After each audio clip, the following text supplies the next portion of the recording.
Wel, mens kan seker sê gesoute joernalis of deurwinterde joernalis. Timmy, goeiemôre aan jou. Dankie, Dawie. Lekker om jy te hê, soos Baie altyd. lekker vir my ook. Uiteindelik het ons nou 'n begroting. Ek is seker die ANC en die DA het agter die deure lank met mekaar gestry en gekibbel om uiteindelik seker te maak dat die DA ten minste op dieselfde bladsy is hierso. Maar hier's nog steeds 'n belastingverhoging. Die DA sê nou niks nie, hulle het nou ondersteun.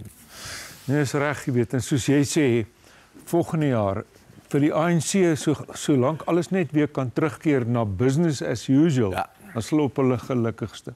Niks doen is hulle default posisie. Ja, wel die groot storie natuurlik, selfs groter as die begroting hierdie week, was natuurlik wat nou gebeur het in Washington. Ja. En dit was nou omtrent 'n betalje, sou ek sê.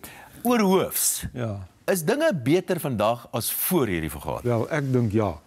Ek meen, ons is nou, jy weet, almal het nou vir Ramaphosa so geprys omdat hy die regte temperament aan die dag gelê het en hy het nie die aas gevat wat Trump vir hom uitgegooi het of so nie. Hy het eintlik maar net sy verstekposisie is mos om niks te doen nie. Hy het eintlik maar net in daai posisie ingegaan. Ja. Maar daai moes die 7 aakligste minute van sy lewe gewees het. Ja, hy het Sies tog, jy weet, mense hom skoon jammer gekry. Dit het nogal. Terwyl hulle nou daarna hierdie goed moet sit en luister. Jy weet, in die president het daar bestaan nie met te gehoor, hy sê ons president. Het hy gesê I have condemned those statements. Dis nou Malema se kill the farmer, kill the bull. Dis nie waar nie. Dis nie waar nie. Toe daai saak die konstitusionele hof se uitspraak gaan en AfriForum daarop reageer of van die ander organisasies, het die media vir sy woordvoerder vir Vincent Ngwenya gevra. En toe het dit gesê die president sê niks met hom te doen nie, gepraat met die howe. Hy het 'n geleentheid gehad om dit te veroordeel, hy het dit nie benut nie. So dis 'n belangrike punt wat jy nou maak en ek wou daarna toe terugkom. Ek wil net vinnig net aan Donald Trump raak. En Donald Trump, ja, kom ons wees nou maar eerlik. Hierdie is dan 'n onkonvensionele manier om 'n gesprek tussen twee staatshoofde te fasiliteer, is dit die regte woord? Absoluut.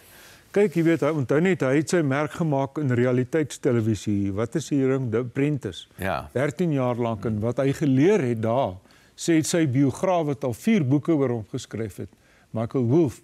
Hy sê wat Trump geleer het is kykers, ratings, kykergetalle is alles. En kykers hou van konflik. En konflik stoot ratings op. So dit was, jy weet, dit was die geval met Zelensky gewees en dis die geval nou. Maar hierso is die punt. Dis nie die soort aandag wat Suid-Afrika wil hê nie, want wat daar uitgekom het is Trump wou hom nou daar verneder het oor die legende oor die witte moorde, volksmoord of whatever ook al.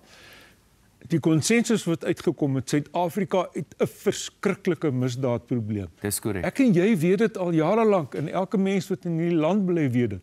Maar nou weet die hele wêreld dit en nou wat gaan hulle nou daaromtrent doen?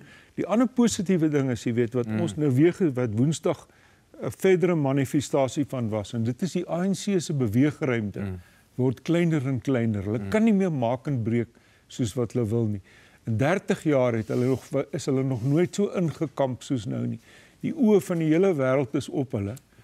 En die president moet nou iets doen. Hy moet nou soort van allerhande mooi broodjies bak daar, het hy nou daar gedoen. Na die ete het hulle blykbaar lekker gekuier en jy weet. Ja, wel ek het so gekyk na die president, die is heeltemal reg, hy het vir my skoon verskrik gelyk. Maar ek wil oor hierdie volksmoord wil ek net iets noem en hoor wat jy sê. Dit is so, hier is nie 'n volksmoord teen Afrikaners of teen wit mense aan die gang in Suid-Afrika nie en almal sê dit. Wêreldwyd het dit baie publisiteit gekry en almal sê untrue. Maar as mense die vraag vra, wanneer begin 'n volksmoord? Wanneer het die volksmoord teen die Jode begin? Het dit begin op die dag toe die eerste een doodgemaak is of het dit voor dit begin? Het die volksmoord in Rwanda begin die dag toe die eerste persoon doodgemaak is of voor die tyd? Dis maar net 'n gedagte en ek dink hier's 'n klomp goed wat verkeerd is en jy's reg, die president moes dit al lankal verdoem het. Die ander ding wat ek net wil sê oor, nou so ons weet nou almal daar's nie 'n volksmoord nie en ons weet ook daar's nie onteiening sonder vergoeding. Daar het nog nooit arbitrêre onteiening plaasgevind nie. Maar dit beteken nie, en dit sluit aan by jou punt, dit beteken nie daar's 'n probleem met eiendomsreg nie. Eiendomsreg, private eiendomsbesit in ons land is onder druk. Dis nie net een klein insidentjie nie, dit is onder druk. Die ANC kom aanhoudend met aanslae. Nou, Timmy, ons moet klaarmaak. Lekker om saam met jou te kuier. Dankie dat jy vanoggend by ons gedraai gemaak het. Mens los nie 'n pistool in 'n kleuterskool nie.